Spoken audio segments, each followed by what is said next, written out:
Good morning students.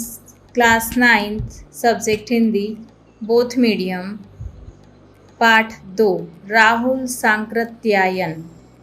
प्रश्न number 1, थोगला के पहले के आखिरी गांव पर पहुंचने पर भीख मंगे के वेश में होने के बावजूद लेखक को ठहरने के लिए उचित स्थान मिला, जबकि दूसरी यात्रा के समय भद्रवेश भी उन्हें उचित स्थान नहीं दिला सका, क्यों? उत्तर है, इसका मुख्य कारण था संबंधों का महत्व। तिब्बत के इस मार्ग पर यात्रियों के लिए कोई विशेष व्यवस्था नहीं थी, इसलिए वहां जान पहचान के आधार पर ही ठहरने का उचित स्थान मिल जाता था।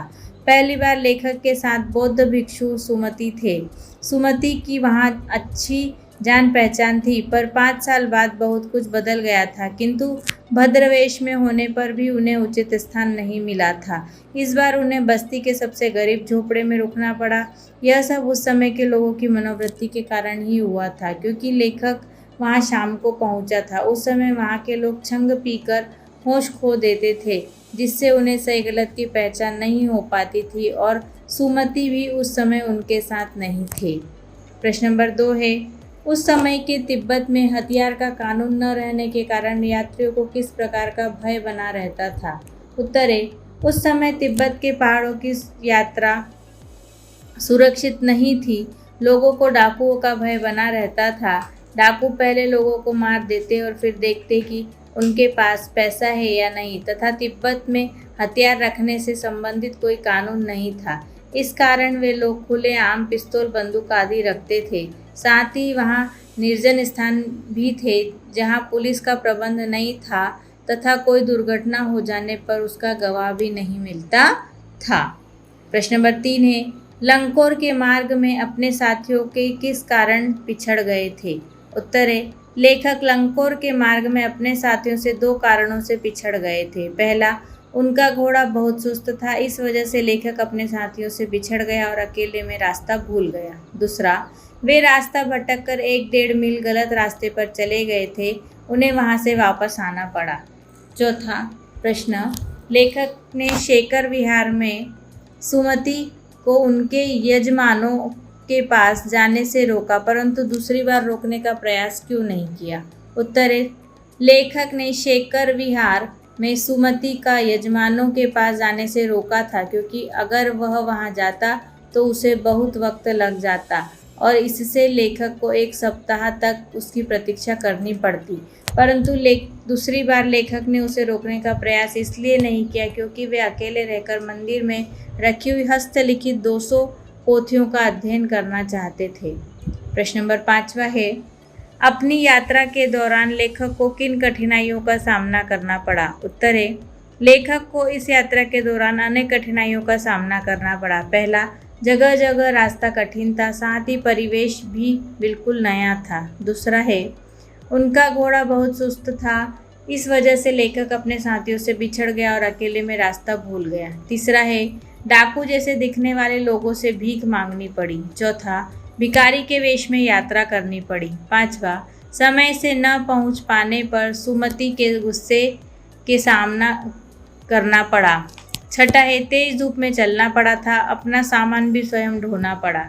7वां, वापस आते समय लेखक को रुकने के लिए उचित स्थान भी मिला था।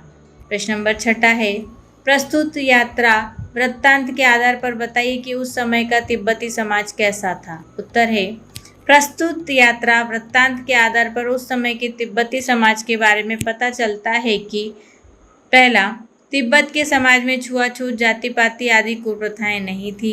दूसरा, सारे प्रबंध की देखभाल कोई भिक्षु करता था। वह भिक्षु जागीर के लोगों के में राजा के समान सम्मान पाता था।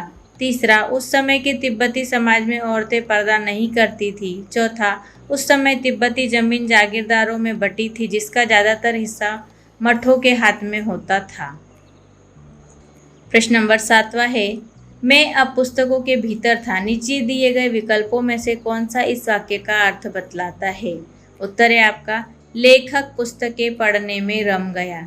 इसका सही अर्थ है, लेखक पुस्तकें पढ़ने में रम गया। प्रश्न नंबर 8वां देखिए, सुमति के यजमान और अन्य परिचित लोग लगभग हर गांव में मिले। इस आधार पर आप सुमति के व्यक्तित्व की किन विशेषताओं का चित्रण कर सकते हैं? उत्तर है सुमति के यजमान और अन्य परिचित लोग हर गांव में लेखक को मिले। इससे सुमति के व्यक्तित्व की अनेक विशेषताएं प्रकट होती है। जैसे पहला, सुमति मिलनसार एवं हंसमुख व्यक्ति है। दूसरा, सुमति के परिचय और सम्मान का दायरा बहुत बड़ा है। तीसरा, सुमति उनके यहाँ धर्मगुरु के रूप में सम्मानित होता है। चौथा, सुमति सबको बोध गया का गंडा प्रदान करता है। लोग गंडे को पाकर धन्य अनुभव करते हैं। वह लोगों की आस्था का फायदा उठाने में पीछे नहीं रहता था। पांचवा, सुमति स्वभाव से सरल और मिलनसार, स्नेही और मृदु रहा होगा, तभी लोग उसे उचित आदर देते होंगे। छठा, सुमति बौद्ध धर्म में आस्था रखते थे तथा तिब्बत का अच्छा भौगोलिक ज्ञान भी रखते थे। प्रश्न नंबर 9 है आपका, हालांकि उस वक्त मेरा भेष ऐसा नहीं था कि उन्हें कुछ भी ख्याल करना चाहिए था। उक्त कथन के अनुसार हमारे आचार व्यवहार के तरीके वेशभूषा के आधार पर तय होते हैं। आपकी समझ से यह उचित है अथवा अनुचित, विचार व्यक्त करें। उत्तर देखिए, सामान्यतया लोगों में एक धारणा बन गई है कि पहली बार मिलने वाले व्यक्ति का आकलन उसकी वेशभूषा देखकर किया जाता है। हम अच्छा पहनावा देखकर किसी को अपनाते हैं तो गंदे कपड़े देखकर उसे दुत्कारते हैं। लेखक भीखमंगों के वेश में यात्रा कर रहा था, इसलिए उसे यह अपेक्षा नहीं थी कि शेखर विहार का भिक्षु उसे सम्मानपूर्वक अपनाएगा। मेरे विचार से वेशभूषा देखकर यह व्यवहार करना पूरी तरह ठीक नहीं है। अनेक संत महात्मा और भिक्षु साधारण वस्त्र पहनते हैं, किंतु वे उच्च चरित्र के इंसान होते हैं और पूज्य होते हैं। हम पर पहला प्रभाव वेशभूषा के कारण ही पड़ता है। उसी के आधार पर हम भले बुरे की पहचान करते हैं, परंतु अच्छी वेशभूषा में कुत्सित विचार वाले लोग भी हो सकते हैं। गरीब व्यक्ति भी चरित्र में श्रेष्ठ हो सकता है। वेशभूषा सब कुछ नहीं है। कीचड़ में खिलने पर भी कमल अपनी सुंदरता बनाए रखता है। प्रश्न नंबर 10वां है, यात्रा वृत्तांत के आधार पर तिब्बत की भौगोलिक स्थिति का शब्द चित्र प्रस्तुत करें। वहाँ की स्थिति आपके राज्य शहर से किस प्रकार भिन्न है? उत्तर है, तिब्बत भारत के उत्तर में स्थित है, जो नेपाल का पड़ोसी देश है। इसकी सीमा और भारत और चीन से लगती है। तिब्बत पहाड़ी प्रदेश है। यह समुद्र तट से 16-17 हजार फुट की ऊंचाई पर स्थित है। इसके रास्ते ऊंचे नीचे और बीहड़ है। पहाड़ों के अंतिम सिरों और नदियों के मोड़ पर खतरनाक सूने प्रदेश बसे हुए हैं। यहाँ मीलों मीलों तक कोई आबादी नहीं होती। एक और हिमालय की बर्फीली चोटियाँ दिखाई पड़ती है, दूसरी ओर ऊंचे ऊंचे नंगे पहाड़ खड़े हैं। 3D एक विशाल मैदानी भाग है जिसके चारों ओर पहाड़ी पहाड़ है। यहाँ बीच में एक पहाड़ी है जिस पर देवालय स्थित है। देवालय को पत्थरों के ढेर, जानवरों के सींगों और रंग बिरंगे कपड़ों की झाड़ियों में सजाया गया है। प्रश्न नंबर 11वां है, आपने किसी भी स्थान की यात्रा अवश्य की होगी। यात्रा के दौरान हुए अनुभवों को लिखकर प्रस्तुत करें। उत्तर है, ग्रीष्मावकाश में इस बार मैंने अपने माता पिता, बहन और 2 मित्रों के साथ देहरादून घूमने जाने की योजना बनाई। सबको मेरा प्रस्ताव पसंद आया। हम सब 24 मई को अपनी गाड़ी में बैठकर प्रातः 4 बजे देहरादून के लिए रवाना हुए। अभी गाड़ी 25-30 किलोमीटर ही चली थी, अचानक वह घर आकर रुक गई। गाड़ी खराब हो गई थी। यहाँ आसपास कोई शहर या कस्बा नहीं था। सड़क के दोनों ओर खेत थे। रास्ता सुनसान था। हम सब परेशान हो गए। पिताजी ने उतर कर देखा, पर उन्हें भी समझ नहीं